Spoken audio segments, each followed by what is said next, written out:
Well, if you are wondering whether or not it's time to get your COVID-19 vaccine booster shot, today we're getting some answers and learning more about who's eligible and where do plans stand for Moderna and the one-shot Janssen. WALB News 10's Jennifer Moore John shares with us everything that you need to know.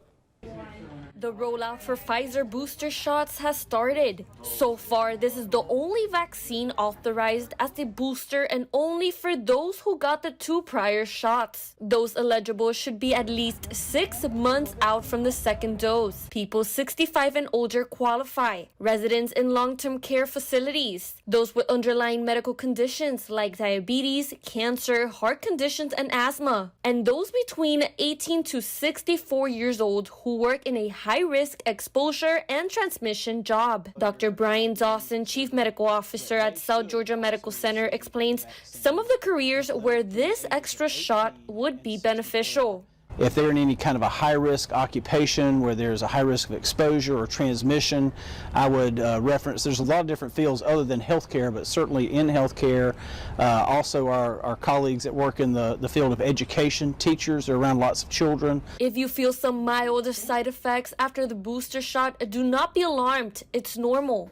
Some of the people that we've administered to, they do report that they feel like their shoulder was a little more sore than with the first one, and they had a little more body aches, but it seems like this is pretty easily remedied by taking a dose of either ibuprofen or Tylenol to help with their symptoms. For any additional symptoms, you are advised to contact your health provider. The FDA is reviewing Moderna's data for booster approvals.